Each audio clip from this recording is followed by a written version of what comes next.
Wayne Wells appears to be tired as he's wrestling his third match of the day and looking for the gold medal. Going into the final round of his gold medal match with Adolph Seeger of Germany. Wayne Wells, he's got his gold medal. This young man is really something. Yeah, my dad won a gold medal in the Olympics. All of a sudden, here I was in front of the whole world. The first big endorsements with Nike. Probably would not be Olympic champion without Wayne. That's legacy. Who was Wayne Wells, the wrestler?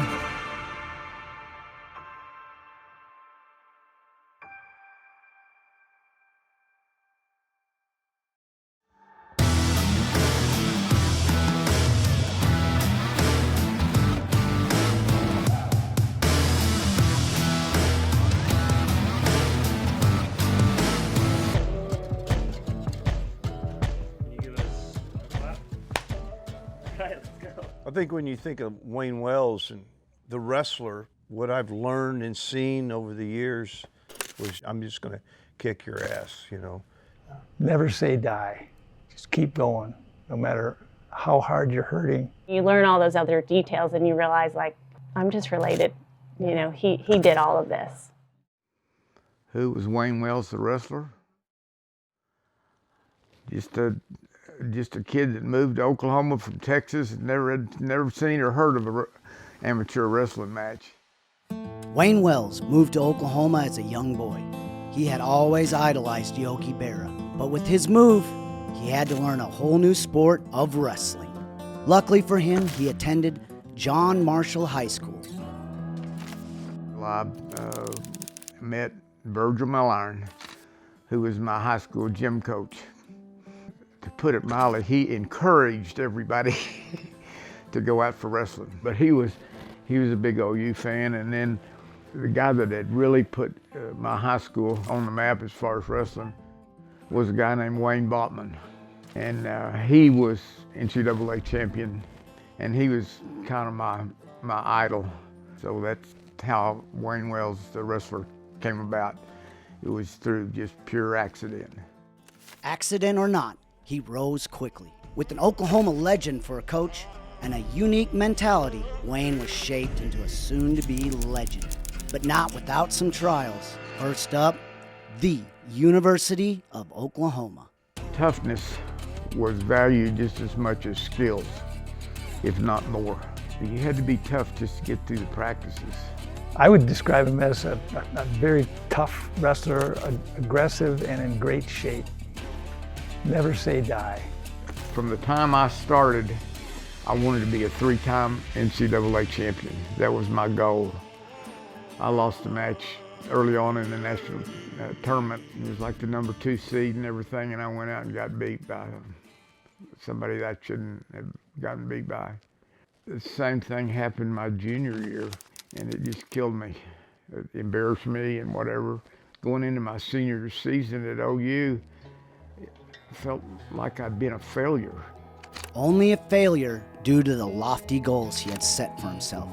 But remember, that unique mentality, yeah, this man will not say die. Definitely one of OU's greatest wrestlers ever. Could be one of the greatest wrestlers for a lot of schools. I was a 3-time Big 8 champion, which was the hardest conference in the country. I set the win record for the University of Oklahoma. I only lost 4 matches. When you think about how he wrestled, he whipped people. What matches that were close? I finished out the 68 season, and I had already, and I was an NCAA champion, but I always considered myself less than a success in college. I knew he only had 1 NCAA title. I just didn't know he was disappointed with that, because to me, that's an amazing thing as well. There are very few NCAA champions. The improvement was evident. Yes, he wanted 3 NCAA titles, but he's an undefeated NCAA national champion in his senior year, for goodness sake. He's in the form of his life right now, right when the Mexico City Olympics come calling. Could this be his chance to redeem himself? I really wanted to see if I could make the '68 team, Olympic team. I had no experience wrestling internationally, and that was one of the things that I wanted to see if I could do to, quote, make up for my college failures. Olympic or international level was the only thing left. College folk style and international freestyle wrestling are two different beasts. Wayne was brand new to the international style. He saw Olympic wrestling as a way to shine bright on the biggest stage and as a way to make up for those past losses. First international match I ever saw, I was wrestling in, and I was wrestling a world champion from Japan. I was so scared. I had never wrestled on elevated mats, and then once I got to the Olympics, here I was in front of the whole world. It was just so foreign to what we grew up wrestling. I got fourth place by one bad point. It just really burned me up. It's a real quick lesson to you.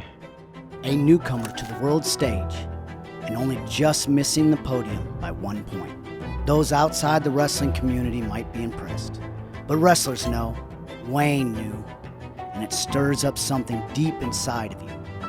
Wayne has not yet won what he wants, and now he's on the hunt. I was world champion in 1970, but after '68 and '69, I knew that I had enough experience that I felt like I had at least a shot at the '72 games.